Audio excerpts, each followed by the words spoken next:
Okay, so let's see how unaweza ukaangalia faida yako. Ukiingia tu kwenye wallet ya Encryptors. Just kwenye wallet ya Encryptors, ukishabonyeza tu wallet, unabonyeza hapa chini palipoandikwa products. Hapa nilipozungushia hapa chini. Then utaenda kwenye mkataba ulio stake wewe. Sasa watu wengi tuna stake hapa kwa sababu ni mkataba ambao unatoa good interest, lakini pia unakuta pia hata fedha yetu inarudi mapema katika upande wa faida. So ukifungua hapa kwenye Input 36 months ambao ndo mkataba mzuri, utakutana na hii sehemu hapa. Sasa leo tunaenda kuangalia utajuaje faida yako. Bila hata kungoja mwisho wa mwezi, utajuaje ndani ya siku 30 unatengeneza kiasi gani. Unajua kila siku wanapofanya malipo huwa wanatupa percentage of last cycle. Kuna kitu hapa kinaitwa percentage of last cycle, this one. Hii inamaanisha nini? Inamaanisha kwamba umelipwa kiasi gani, kwa interest ya kiasi gani kwa cycle ambayo ya siku hiyo au cycle iliyopita. Cycle iliyopita umelipwa kwa asilimia ngapi? Unaona hapa ni 0.28%. Then hapo anakuambia last cycle profit ambao ni 6.5. Hii inamaanisha nini?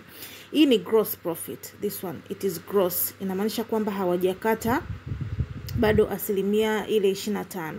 Sasa ukitaka kujua mtaji wako unakulipa kiasi gani, it is very simple. You come uangalie sasa hivi mtaji wako unakulipa kiasi gani kwa percentage iliyopo hapo. Kwa sababu in real sense ni kwamba tunalipwa kutokana na vipande tulivyo navyo.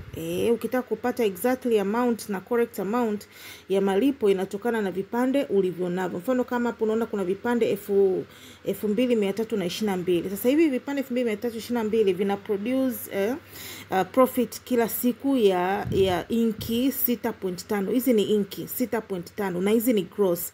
Kwa hiyo it is very simple. Ukitaka kupata net inki una produce kiasi gani, unazidisha hiyo kwa 75. So you come here, unachukua inki 6.5, inki 6.5 03628 503628 unazidisha by 75%. Kwa utakuta kwamba that hizo amount of shares na produce inki 4.87 kila siku, sawa ambayo hapa sasa hii ukizidisha kwa dola moja sasa hivi what is this ukiangalia bei ya kipande sasa hivi ni kama $1.61. Ukizidisha by $1.61 utakuta ni dola 7.8. Kwamba hizo inki 2000 ngapi hapo zina produce dola 7.8 kila siku. Hiyo ni kila siku, sawa Kwa hiyo ukitaka kuzidisha ukitaka kupata kwa mwezi unazidisha by 30. Unapata ni dola 235 kwa mwezi, sawa. Sasa ukitaka kupata kwa hela ya Kitanzania inamaanisha let's say chukua 2500. Utazidisha kwa 2500 kwa utakuta ni 588,984, sawa. So utakuta kwamba kwa hizo shares zilizopo hapo zina produce 588,984 kwa mwezi. So that's how unaweza calculate how much your shares are producing. Unaweza calculate how much your shares are producing. Kila siku wanakuwekea idadi, wanakuwekea amount hapa.